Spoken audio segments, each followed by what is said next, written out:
অমলকান্তি কবিতাটা আপনাদের মনে আছে নিশ্চয়ই। অমলকান্তি আমার বন্ধু। স্কুলে আমরা একসঙ্গে পড়তাম। নীরেন্দ্রনাথ চক্রবর্তীর সেই যে কবিতা। আমরা কেউ ডাক্তার হতে চেয়েছিলাম, কেউ মাস্টার, কেউ বা উকিল। অমলকান্তি সেসব কিছু হতে চায়নি। সে কি হতে চেয়েছিল? সে রোদ্দুর হতে চেয়েছিল। ক্ষান্ত বর্ষণ, কাক ডাকা বিকেলের সেই লাজুক রোদ্দুর হতে চেয়েছিল, যা কিনা বড় বড় গাছের মাথায় লেগে থাকে, চূড়ায় লেগে থাকে, সেই রোদ্দুর। আজকে আমরা আলোচনা করব এপ্রিল মাস 2026 সালের রবি শক্তিশালী হচ্ছে, রবি তুঙ্গে যাচ্ছে। আপনার জন্মছকে রবি তুঙ্গে আছে কিনা, তার লক্ষণ কি কি, বা যদি রবি...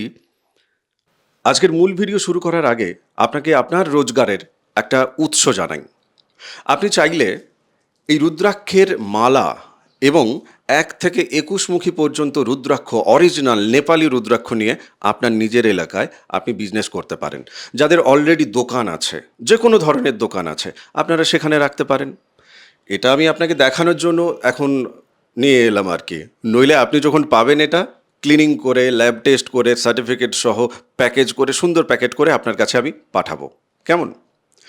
কিভাবে বিজনেস করবেন, একেবারে যারা নতুন তারা ভাবছেন, গাইড দিয়ে দেবো আপনাকে। নাম্বার আছে, যোগাযোগ করুন, কথা হবে। অমলকান্তি কবিতাটা আপনাদের মনে আছে নিশ্চয়ই। অমলকান্তি আমার বন্ধু। স্কুলে আমরা একসঙ্গে পড়তাম। নীরেন্দ্রনাথ চক্রবর্তীর সেই যে কবিতা। আমরা কেউ ডাক্তার হতে চেয়েছিলাম, কেউ মাস্টার, কেউ বা উকিল। অমলকান্তি সেসব কিছু হতে চায়নি। সে কি হতে চেয়েছিল? সে রোদ্দুর হতে চেয়েছিল। ক্ষান্ত বর্ষণ, কাক ডাকা বিকেলের সেই লাজুক রোদ্দুর হতে চেয়েছিল, যা কিনা বড় বড় গাছের মাথায় লেগে থাকে, চূড়ায় লেগে থাকে, সেই রোদ্দুর।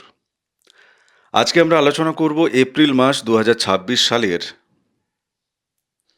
রবি শক্তিশালী হচ্ছে, রবি তুঙ্গে যাচ্ছে।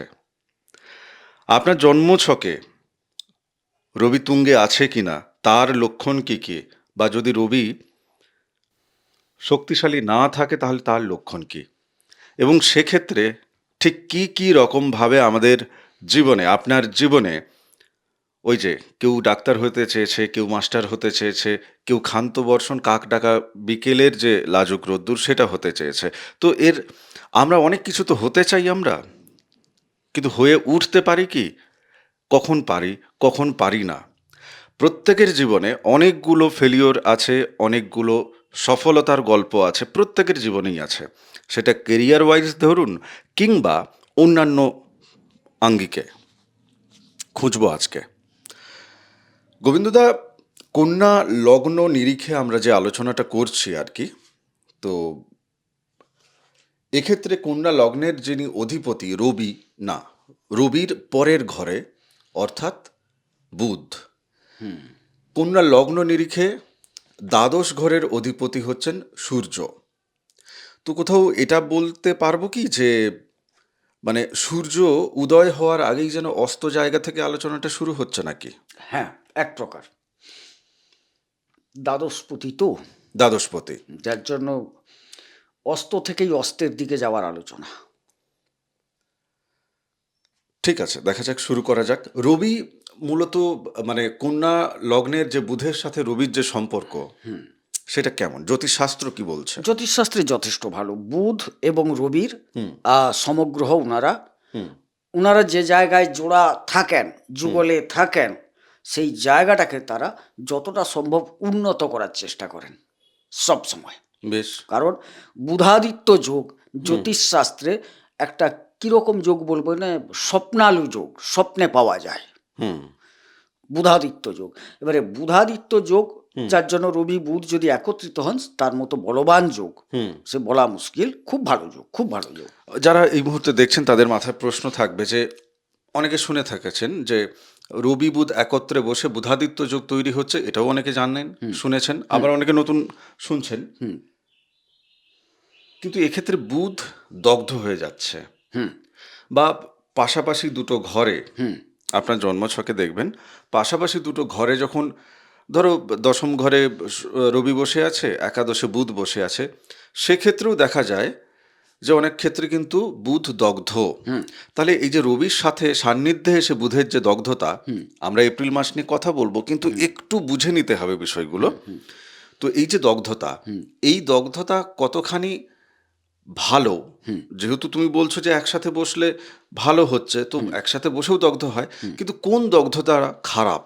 আচ্ছা, দগ্ধ শব্দটা আছে শুধু বুধ কেন, যে কোনো গ্রহ এখানে দগ্ধ হতে পারে। মানে রবির সাথে একত্রে হ্যাঁ, বসে। ঘটনাটা হচ্ছে দীপ্তাংশের মধ্যে যদি চলে আসে। দীপ্তাংশ কাকে বলে? রবি যেখানে অবস্থান করে আছে তার এদিকে 15 ডিগ্রি, ওদিকে 15 ডিগ্রি। আচ্ছা, আমরা এখন দেখতে পাচ্ছি যে কন্যা লগ্ন সাপেক্ষে এপ্রিলে অষ্টমে রবি, হ্যাঁ, অষ্টমে রবি। তাই তো? এবার ওই জায়গাটাকে মাথায় রেখে তুমি এই যে দীপ্তাংশের হ্যাঁ, জায়গাটা একটু বলো। এবারে রবি কত ডিগ্রি আছে? রবি তো আর এক জায়গায় স্থির নেই, তিনি তো 30 দিনেই 30 ডিগ্রি অতিক্রম করছেন।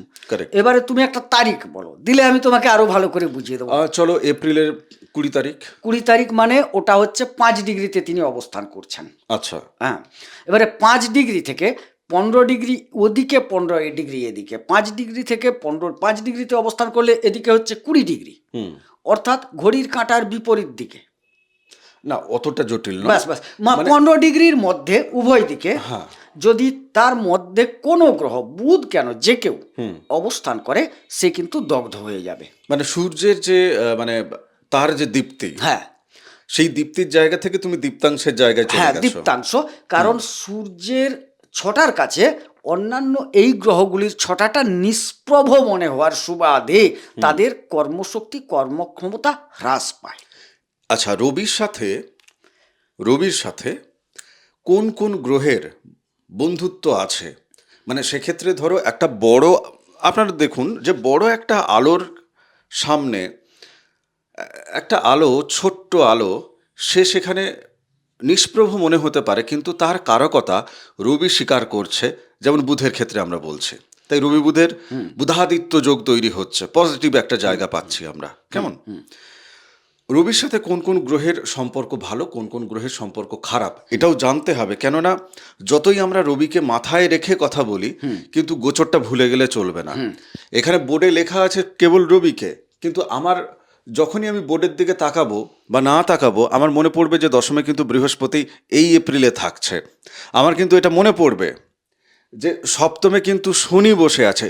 আমরা তার ছটাটাকে রেখে দেবো হালকা, আলোচনায় আপনারা পাবেন না, কিন্তু আমরা ফল বলার ক্ষেত্রে রেকটিফাই করে গোবিন্দদা বলে দেবে। আচ্ছা, কে কে বন্ধু আছে আর কে কে শত্রু আছে রবির তার সাথে। আগের একটু বলে নি, আগেরটা আটকে গেল মাঝখানে, কথার মাঝখানে ভুলটা আটকে গেল। ভুলটা ভুল থাকা যাবে না। একমাত্র দগ্ধের মান্যতা বুধ পায় না। আচ্ছা, কারণ বুধ এত কাছাকাছি থাকে, রবির পরেই বুধের অবস্থান এই যে ঘুরছে, এত কাছাকাছি বলে এর দগ্ধতা দগ্ধ হিসেবে মান্যতা পায় না। এখানে সে কর্মহীন বা কর্ম অক্ষম হয়ে পড়ে না, প্রথম কথা। দ্বিতীয় প্রশ্নের উত্তরে যাই। রবির মিত্র গ্রহগুলি হচ্ছে বৃহস্পতি, মঙ্গল এবং চন্দ্র। বৃহস্পতি, মঙ্গল এবং চন্দ্র। চন্দ্র, বেশ, চলো। আচ্ছা, সমগ্রহটি হচ্ছে বুধ, আর বাকি সব শত্রু গ্রহ। শত্রু গ্রহ হ্যাঁ, থাকছে, রাহু, শনি ইত্যাদি যে বাকি সব থাকছে শত্রু গ্রহ। বেশ, হ্যাঁ, বেশ। এই হচ্ছে বিষয়। এনাদের জীবনে মানে যারা এই কন্যা লগ্নের, কন্যা রাশির যারা জাতক জাতিকা, এনাদের জীবনে রবির রোল প্লেটা ঠিক, মানে ওনার কারকতাটা, রবি কি কি দেবে, কেবল কন্যাকে আমাকে উদ্দেশ্য করে বলছি আমি। তারপরের প্রশ্নে যাব এপ্রিল মাসে কি কি দেবে। আচ্ছা, ঠিক আছে, হ্যাঁ, বেশ। এইখানে এপ্রিল মাসের আলোচনা করতে গেলে প্রথমে আমাকে যেটা ভাবতে হবে, রবি কিন্তু উনাদের ক্ষেত্রে দ্বাদশপতি হয়ে অষ্টমে গিয়ে তুঙ্গি হচ্ছেন, পরে উচ্চ। তো তুঙ্গি আর উচ্চর মধ্যে পার্থক্যটা জেনে নিলে ফলটা খুব ভালো হবে। প্রথম যে 10 ডিগ্রি পর্যন্ত রবির অবস্থান, সেটা হচ্ছে তুঙ্গ, তারপর কিন্তু উচ্চ। বেশ, মিটে গেল। এবারে দ্বাদশ থেকে অষ্টমে গেছেন, দ্বাদশ স্থলটা খারাপ জায়গা, অষ্টমটাও খারাপ জায়গা। ক্লিয়ার? এবারে কোনো খারাপ জায়গা থেকে কোনো গ্রহ যদি খারাপ জায়গায় যায়, সেই জায়গায় আমরা বিপরীত রাজযোগ বলে মান্যতা দিয়ে থাকি। এটা পজিটিভ না নেগেটিভ? না, পজিটিভ, বিপরীত রাজযোগ। আচ্ছা, মানে খারাপ থেকে খারাপে গিয়ে বসলে বিপরীত রাজযোগ তৈরি বেশ, করে। এই হ্যাঁ, যে বিপরীত রাজযোগ, এর কেবলমাত্র ফলাফল রবি কোনটা লগ্নকে কি দেবে শুধু এটুকু জানবো, আর ব্যাখ্যায় যাব না। একদম না। আচ্ছা, বিপরীত রাজযোগে প্রথমত আহ, পিতৃসূত্রে কিছু প্রাপ্তি ঘটার সম্ভাবনা আছে। বেশ, নেক্সট। একটু বিদেশ গমন যোগ সেটা দেখতে পাওয়া যাচ্ছে। বেশ, বিদেশ গমন থেকে অর্থ লাভ, অর্থ সঞ্চয় যোগ দেখা যাচ্ছে। মানে এতদিন যারা বিদেশে কাজ করতে যাবে বলে ভাবছিলেন, তো তাদের ক্ষেত্রে এখন বিদেশ যাওয়ার সুযোগটা আরো প্রবল হলো। হ্যাঁ, তারা বিদেশ যেতে হ্যাঁ, হ্যাঁ, পাচ্ছেন 15 তারিখ থেকে। এবং বিদেশ থেকে টাকা পয়সা যেটা তিনি অর্জন করবেন, সেটা তিনি বিদেশে থাকা অবস্থায় হোক বা বিদেশ থেকে ফিরেই আসুন, যাই করুন না কেন, সেই টাকাটা তিনি সঞ্চয় করতে পারবেন তার হ্যাঁ, জীবনে। হ্যাঁ, এর একটা কারণ আছে ভাই, এইখানটায় ব্যাখ্যা না দিলে হচ্ছে না। আমি ব্যাখ্যা পরে যাব দাদা, আগে ফলগুলো যেতে এটাকে হবে। মাথায় রাখবে, কারণ এটা আমি খুব সব ভাইটাল মাথায় জায়গা। রাখছি, হুম। সব মাথায় এবারে রাখছি। বলছি কিছু কিছু আইনি জটিলতা হুম, যেগুলো ছিল, সেই আইনি জটিলতাটা ধ্বংস হবে। আচ্ছা, মানে কিছু কিছু আইনি জটিলতা বলতে এই জায়গাটা আরো ক্ল্যারিফিকেশন দরকার। মানে এনাদের ক্ষেত্রে যা আমি দেখছি কমেন্ট বক্স, বিবাহিত জীবন সংক্রান্ত জায়গা থেকে ডিভোর্স চলছে, এই রকম জায়গা আমি কমেন্ট বক্সে পেয়েছি। আচ্ছা, আবার আরেকটা জিনিস পেয়েছি, সেটা হচ্ছে যে পুরনো চাকরি বাকরির জায়গা থেকে কেস হয়ে গেছিল, উনি করেননি, মানে ওনাদের যে প্যানেল, সেই প্যানেলের জায়গা থেকে কেস হয়ে গেছিল চাকরি বাকরির জায়গা থেকে, আমি সেটা নিয়েও দেখেছি। আবার মানে জায়গা জমির যে লিটিগেশন, সেটা নিয়েও আমি কমেন্ট বক্সে দেখেছি।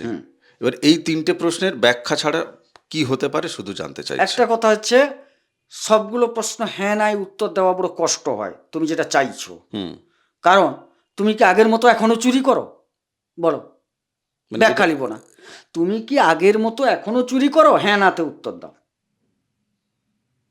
পারবে না, কারণ তুমি কোনো কালে চুরি করোনি। কথাটা সেই রকম। তোমার প্রশ্নটা খুব দারুণ ছিল যে এই সময় জটিলতা চলছে, কেস কাচারি নিয়ে আমি বললাম ধ্বংস হবে। এখানে ব্যাখ্যাটা কি দিতে চাইছি জানো? ব্যষ্টি আর সমষ্টির মধ্যে পার্থক্য আছে। আইনি লিটিগেশনে চাকরি আটকে গেছে, এটা কোনো ব্যক্তির জন্য নয়, সমষ্টির ব্যাপার। এখানে কেবলমাত্র ওই ব্যক্তি, কন্যার আটকেছে, তুলার আটকায়নি, এটা তো নয়। কিন্তু আমি যখন আলোচনা করছি, কন্যা নিয়ে আলোচনা করছি, ব্যক্তি বিশেষ নিয়ে আলোচনা হচ্ছে, বা ওই সমষ্টি মানে কন্যার সমষ্টি নিয়ে।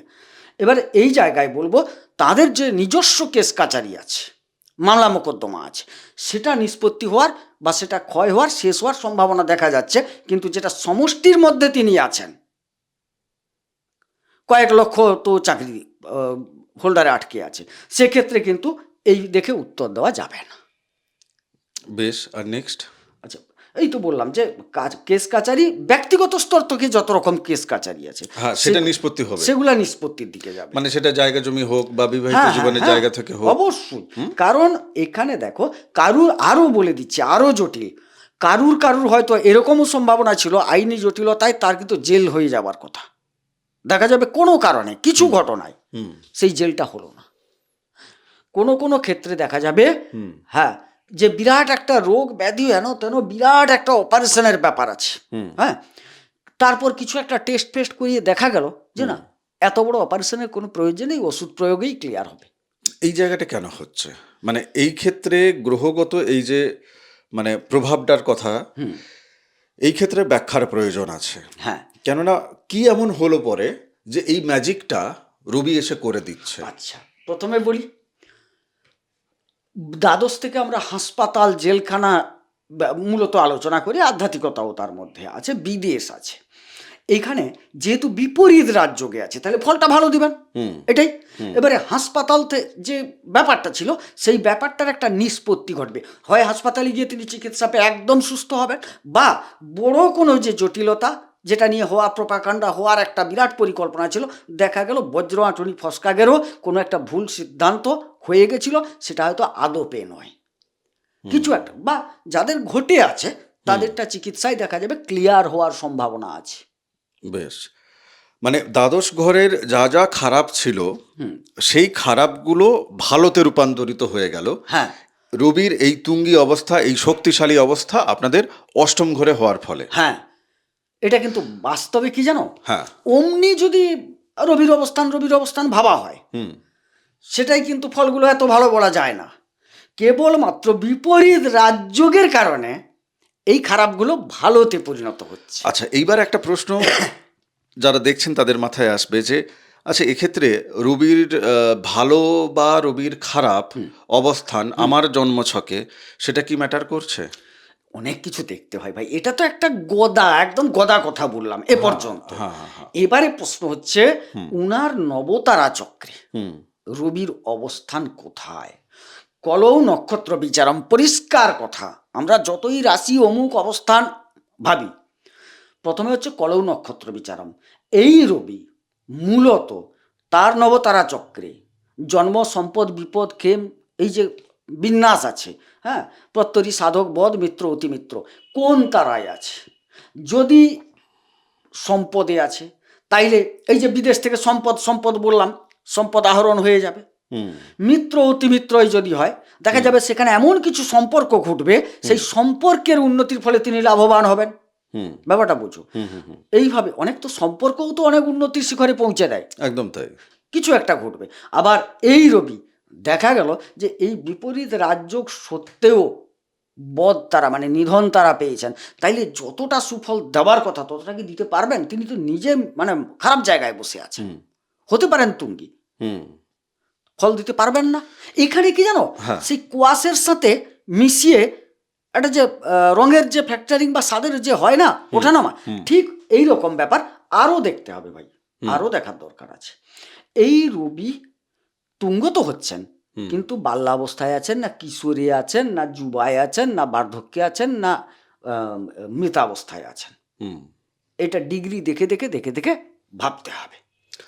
তার মানে এই রবির অবস্থান দেখে সরকারি চাকরি হবে কিনা, হ্যাঁ যদিও এক্ষেত্রে দ্বাদশপতি, হ্যাঁ তাহলে রবি যেহেতু সরকারের একটা কারক গ্রহ, রবি ওনার আত্মার কারক গ্রহ, তো সেই জায়গা থেকে রবির অবস্থান দেখে কন্যা লগ্নে জাতক জাতিকাদের ক্ষেত্রে সরকারি চাকরি তিনি পাবেন কি পাবেন না, জীবনে তিনি রবির মতো প্রতিষ্ঠা পাবেন কি পাবেন না, এই জায়গাটাও তাহলে কি নির্ধারণ করা হয় নাকি না এখানে দ্বাদশপতি তাই রবি এক্ষেত্রে না ভাইটাল না, না? আমি তোমাকে বলে দিচ্ছি। আচ্ছা, ভারতবর্ষের একটা সেক্টর আছে না কর্মক্ষেত্রে, স্পাই, হুম। বিভিন্ন দেশে গোয়েন্দা সংস্থা। গোয়েন্দা সংস্থা, কারুর জন্মছকে এই যে দ্বাদশপতি অষ্টমে বসে গেছে, কেতুর নক্ষত্রে বসে গেছে, কারণ ওখানে তিনটের মধ্যে কেতুর নক্ষত্র, অশ্বিনী নক্ষত্র আছে, হ্যাঁ, দেখবে তারা যদি চেষ্টা করে সেই জায়গায় তারা ভারত সরকারের কোনো গুপ্ত বিভাগীয়, সেটা দেশের বাইরে হতে পারে, দেশের অভ্যন্তরে হতে পারে, তবে দেশের বাইরেই বেশি প্রকাশ পায়, দ্বাদশ থেকে যাচ্ছে যেহেতু, এই জাতীয় জায়গায় চাকরি পাওয়ার যোগ, পরিষ্কার কথা, এটাও তো সরকারি সেক্টর। হ্যাঁ, আমার দেশীয় অভ্যন্তরে কোনো কারণে ভাই পায়নি, আলাদা কথা, অন্যান্য গ্রহের তো ব্যাপার আছে। দেখা যাবে ঠিক ওই অষ্টমে এইরকম একটা বিপরীত রাজযোগ থেকে গিয়ে অবস্থান করে আছে, তাদের দেখবে দেশের অভ্যন্তরেও কিছু সংস্থা তো আছে যারা প্রাইভেট গোয়েন্দা সংস্থা, প্রাইভেট, তারা গোয়েন্দা সংস্থায় কাজ করতে পারে। নিদেন পক্ষে তারা পাড়া বা গ্রামের মধ্যেও গোয়েন্দাগিরি করে। হ্যাঁ হ্যাঁ, এটা বলতে চাইছিলাম, যখন দেখবে না তার পঠন পাঠনের পড়াশোনা জায়গা হয়নি ঠিক মতো, খারাপ, তো সে কি করবে জানো তো, পাড়ার চায়ের দোকানে বসে কানটা শুনবে কি কি ঘটেছে গোটা গ্রামে, তারপর সেখান থেকে শোনার পর তাদের বাড়ির সেই যে রাস্তাটা, মানে যার বাড়ির সম্বন্ধে বলা হলো কিছু একটা ঘটনা, তার বাড়ির রাস্তা দিয়ে 3 বার গিয়ে প্রকৃত আঁচটা নিয়ে নিয়ে সেটা গিয়ে যার যার কানে দেওয়া উচিত সে ঠিক তথ্যটা পৌঁছে দেবে। আচ্ছা, এবার কিন্তু আমি ওই এক মানে হ্যাঁ না বা এক লাইনের উত্তরেই যাব। রবির কি কোনো দৃষ্টি আছে? হ্যাঁ, একটি দৃষ্টি, সপ্তম দৃষ্টি। সপ্তম দৃষ্টি। তাহলে রবি যেহেতু ওনাদের দ্বিতীয় এখন সপ্তম দৃষ্টি দিচ্ছে, তো সেক্ষেত্রে দ্বিতীয় জায়গা থেকে বিবাহ দেখা মানে শ্বশুর বাড়ি দেখা হয়, দ্বিতীয় জায়গা থেকে কথা বলা দেখা হয়, দ্বিতীয় জায়গা থেকে খাওয়া দাওয়া দেখা হয়, দ্বিতীয় জায়গা থেকে সম্পদের জায়গাটা দেখা হয়। তো এই জায়গায় জাস্ট ছোট্ট করে একটু উত্তর দিয়ে আমি শেষ করব। হ্যাঁ, অবশ্যই এখানে বিপরীত রাজযোগে থেকে যেহেতু দৃষ্টি দিচ্ছেন, আমি প্রথমেই বলে গেছিলাম না এটা নিয়ে? সঞ্চয়ের কথা, বিদেশ সঞ্চয়ের থেকে কথা। সঞ্চয় হবে। বিদেশ থেকে সঞ্চয় হবে, একটু ব্যাখ্যা দিতেও চাইছিলাম এই কারণে। আচ্ছা, শ্বশুরবাড়ির সাথে একটা আর্থিক ব্যাপারটা ভালো দাঁড়াবে।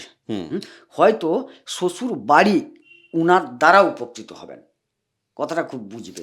ওনার দ্বারা শ্বশুরবাড়ি উপকৃত উপকৃত হবেন হচ্ছে। আচ্ছা আর্থিকভাবে। আচ্ছা। একটা সম্পর্ক এবারে খারাপ যাবে না, মোটামুটি ভালোই থাকবে সম্পর্ক। হ্যাঁ, খাওয়া দাওয়াও এক প্রকার একটু উত্তেজকমূলক খাওয়া দাওয়া, একটু রুচিশীল খাওয়া দাওয়া, রুচিশীল নয়, মানে কি বলবো এটাকে, তার যেটা ভালো লাগে সেই ধরনের খাওয়া দাওয়া এগুলোও ঘটবে। আর বাক্যটাকে একটু রবি তুঙ্গি উচ্চ হলে একটু তার মধ্যে হিম্মত জোশ বেড়ে যায়। আমি বলবো বাক্যটাকে একটু সংযত রাখতে।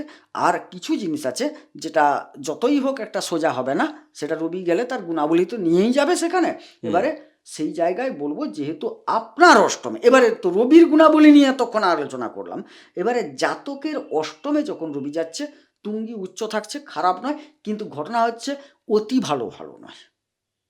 মানে মঙ্গলের ঘর, রবি তুঙ্গি, কথাটা খুব বুঝবে। দুটি অগ্নিতত্ত্বের কারক গ্রহ।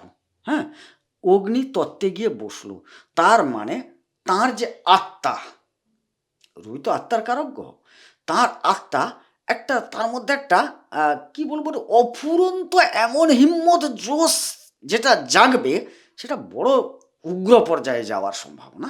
সেই ক্ষেত্রগুলোকে একটু সংযত থাকতে হবে।